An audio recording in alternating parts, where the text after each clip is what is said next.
Hey guys, Mike Linares here, and today we're going to be going over our hemodynamics, our SWANs catheter, and really just explaining how it breaks down the whole cardiac output and measures your pulmonary artery wedge pressure, your pulmonary artery pressure, as well as your, where did that last one go?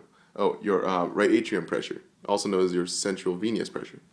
So let's get into it, guys. I'm going to explain it right now. Break it down in simple terms. Okay, so the main reason that we want to test for hemodynamics, and the main reason that patients get this SWAN catheter, also called a pulmonary artery catheter, is really to measure 4 different things here, guys.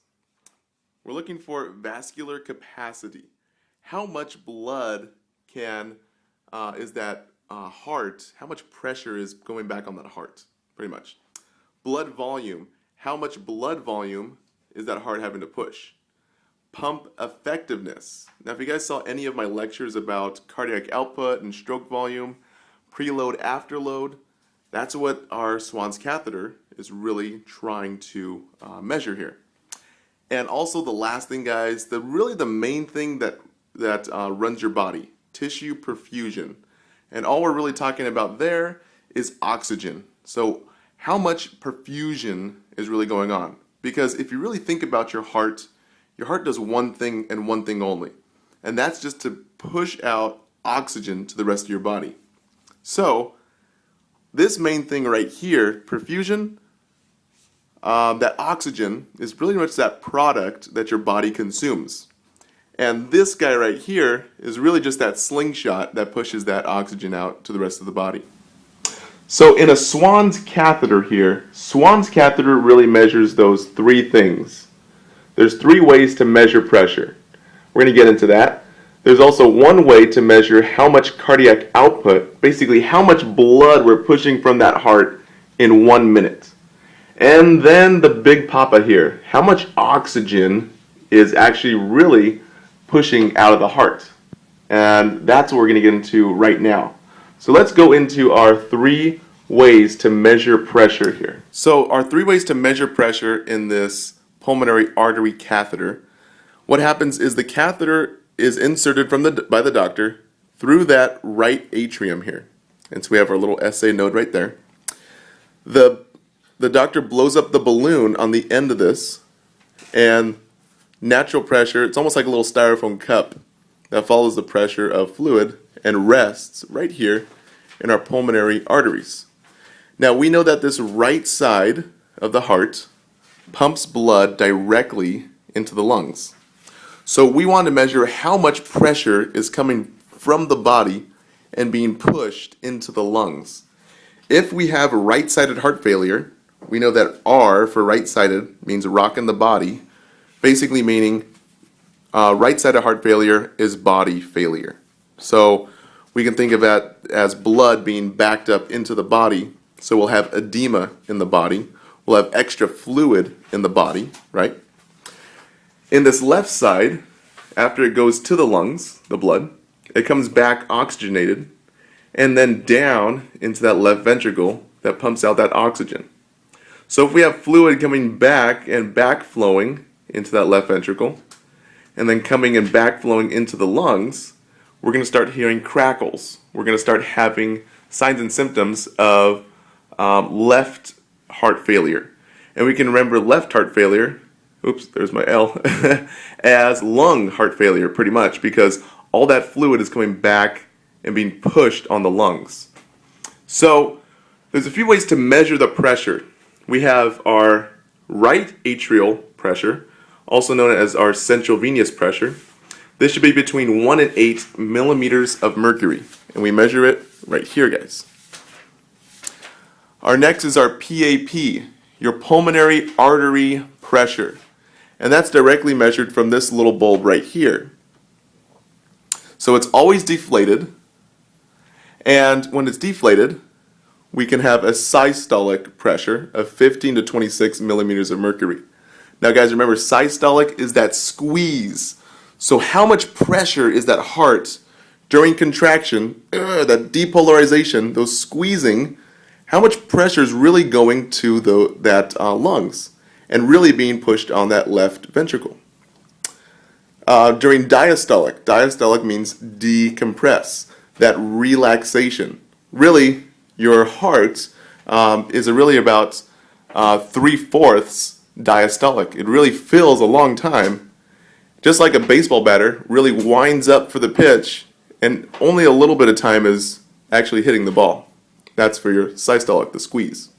So your diastolic, we're winding up for the punch pretty much, and that should be between 5 and 15. So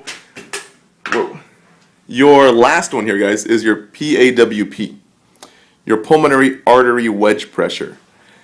And that's in your pulmonary artery right here.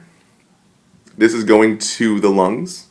We inflate that for about 3 seconds, according to critical care nurses, and we can have a direct measurement of the pressure being backflowed from the lungs onto these prongs. So as we inflate this balloon for 3 to 5 seconds, we're actually cutting off circulation, which could be a scary thing. So all of the backflow of pressure is being pushed onto that balloon there. And that pressure should be between 4 to 12. You can have left ventricular, it measures left ventricular end diastolic pressure. Fancy words for how much filling time is that left ventricle using to fill? How much pressure is being pushed on that left ventricle when it fills? In laboratory, we see that as a BNP, brain nutritic peptides.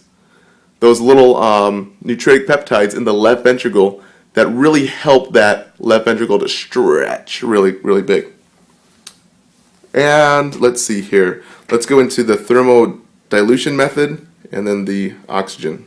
All right, I lied. Before we go into the thermodilution method of measuring cardiac output, some things you have to know about PAWP, your pulmonary artery wedge pressure. If this 4 right here is less, say it's a 3 or a 1 for PAWP pressure, that means you're going to have your patient's going to be in hypovolemia, or decreased pressure being pushed on that left ventricle. If it's increased, you're going to have a hypervolemic patient, and it's going to be indicative of left ventricular failure. So if your patient has, let's say, an 18 millimeters of mercury for that PAWP, you're going to have increased pressure from this left ventricle, because that left ventricle is going to be stretching, backflow of blood into that PAWP right here. And you're going to also have more pressure right here in this right ventricle right there. So hopefully it makes sense a little bit more.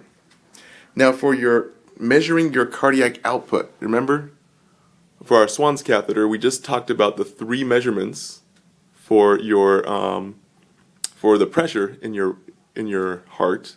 For your cardiac output, how much blood flow goes through the heart. Your SWANs catheter helps measure this from the thermodilution method. I call it the cold choo-choo train because we already know that normal cardiac output is between 4 to 8 liters per minute. Now, in the thermodilution method, how do we measure that with this big long string in the heart? How do we do it?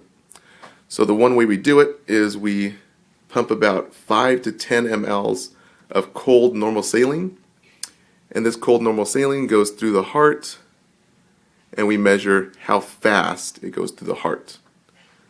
So how long it takes, basically. The last step of it is for oxygenation. How do we measure the oxygenation in the heart here? How do we measure how much oxygen is actually going back to the lungs? We use the SVO2 little caliber on our SWANs catheter there. So the SVO2 measures between 60 to 80% is normal of the hemoglobin going back into the lungs, and they use a little fiber optic light. That's why I draw like a little light bulb. So those are the main things that a SWANs catheter does. It measures the pressure, measures cardiac output, and measures the oxygenation of your patient's heart and blood volume. So lastly, guys, your SWANs catheter, basically your pulmonary artery catheter, is really just inserted for patients who have had cardiac surgery. For instance, post-CABG. We want to see how well the heart's doing in every aspect. It can also be inserted for bad heart failure patients. Patients who have exhausted all of the pharmacological volume depleting drugs like our ACE inhibitors, our Lasix, our beta blockers, our calcium channel blockers, and the doctor wants a closer look at the heart. So this is really what the pulmonary artery catheter is for. To insert it, we put the patient in supine position. There's a little patient in supine. And we also can put him in Trendelenburg, and the doctor will go through the jugular vein, right on the neck, or the subclavian vein, right on the neck. Right on the under the clavicle, under the collarbone, pretty much. And then we're going to insert it through this right atrium here.